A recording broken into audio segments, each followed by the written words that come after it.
Hey everyone, it's Michelle Leith here with UnlockYourPossibility.com. Welcome to another episode of Thirsty Thursday. Doing things a little differently today. I have you here in my room. I've got my kids home today. They've sort of taken over my house for summer, and I didn't want to wait to get this video out to you guys. So welcome to my room. A little intimate, I know, right? Last week, if you watched my video, you might have noticed I was feeling a little down, a little frustrated, and talking about the book Mystic Path to Cosmic Power by Vernon Howard, and I'd become a little disenchanted. I wasn't really finding myself able to really embrace the principles in the book. So actually what I did was I decided to take a little detour, and I shifted gears a little bit, and I picked up another book that had been recommended to me by a friend that I'd been meaning to read, and I'm so glad I did. And I'm going to share a little bit about this book with you, and I might come back and talk about it more later.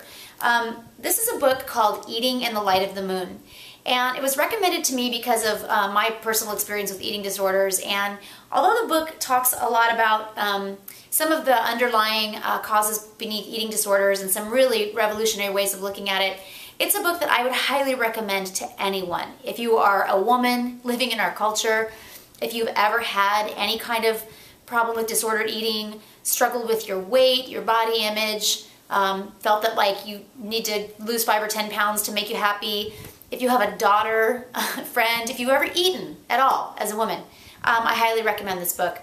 There's a couple key things that really jumped out at me out of it. And first of all, as I mentioned, it strikes at the core of what is underlying a lot of these issues. And I believe it actually strikes at the core of what so many people deal with, whether it shows up for you as a food-related thing or you know, some other kind of unwanted behavior. You know, maybe it's an external perfectionism where, you know, you have to make sure that your house is always spotless. People-pleasing, you know, you can't say no to people. You find yourself always saying yes and then getting frustrated and overwhelmed. Could be things that you do with money. Shopping, compulsive shopping. Like, how many times have you gone to the store and done retail therapy, right? And then you come back and you feel bad about it because it didn't really fill the void that you were hoping to fill. So what the book really pointed out to me is that, you know, what's underneath that for so many of us is this, not like just surface level perfectionism, but like a deep perfectionism of somehow or another believing that you're not enough. And I've seen this more and more lately as I'm working with more people, with my clients, going through my coach training program where we shared some of our own stories. So many of us, whether you're a woman or a man or, you know, anybody, a lot of us have that deep-rooted fear that if people see the real me, they're going to go away.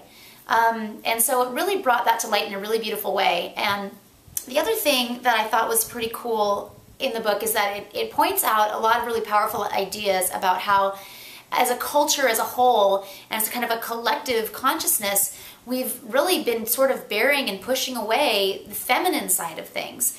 And, you know, this can show up, you know, look at the way that the ideal female body is defined now. It's a very masculine type of a frame. You know, we're supposed to be avoiding curves, and you want to be, you know, small hips and muscular and all these things. And not only that, but the whole feeling side of life that, you know, we tend to tell ourselves, oh, I'm too sensitive, or, you know, make ourselves wrong for our feelings, or just not speak up about them and bury them. It's just like we're burying this feminine side. And it really was an aha for me, because I realized how much I've been doing that. And it helped me see that that's why I've been frustrated with this process of reading The Mystic Path to Cosmic Power, is because I've been looking at it through a very masculine lens. And no offense to the guys, you know, masculine qualities are great too, but I had basically been looking at these books, and it's this whole, you know, kind of desire to grow as a person. I'd kind of distorted that into a desire to fix myself in some way. And so I was looking at the concepts in the book and finding fault with myself because, you know, I was mistakenly taking it to mean that, you know, if you have feelings, you're supposed to talk yourself out of them rather than allow them to really be present. And so the fact that I still have feelings and needs, I was seeing that as evidence of some kind of failure on my part. So I just realized that I need to take a step back and make room for some compassion, really. And you know, look at the book and all these principles that I'm learning and that I'm sharing with you from a more balanced perspective of, you know, finding the harmony there.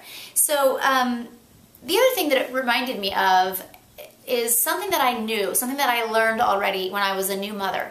And you read all these parenting books, and one of them tells you you're supposed to do this exact thing to get your kid to sleep through the night. Another one tells you you should never give them a pacifier. And basically what I found in that process was that I would find the nuggets in each book or way of doing things that worked for me, and I created my own way of doing it with my babies and with my kids that felt right to me. And it's the same thing with the personal growth books and with all of these, kind of spiritual journey kind of things. You've got to go and mine for the nuggets that really resonate for you and work for you, and incorporate those into your life and weave your own tapestry. So I'm going back to Mystic Power now. I'm taking a slightly more feminine lens with me.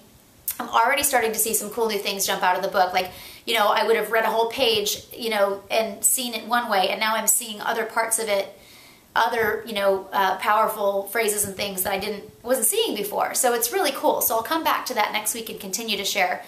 But I guess my advice to you would be, if you're following some of my recommendations and experiencing anything that I've been experiencing and getting frustrated, like, why can't I get this right, is have some compassion for yourself and, look at them with beginner's mind, but also with the expectation that you just have to find the pieces that work for you, and, mine for those nuggets on your own, incorporate them into your life, and weave your own tapestry of what makes you feel really fulfilled and what's resonant for you and all that good stuff. So that's my spiel for the day. And you guys, you know what, I always forget to say this at the end of these videos, but if you like what I'm sharing, I would just be so honored if you'd share it with your friends.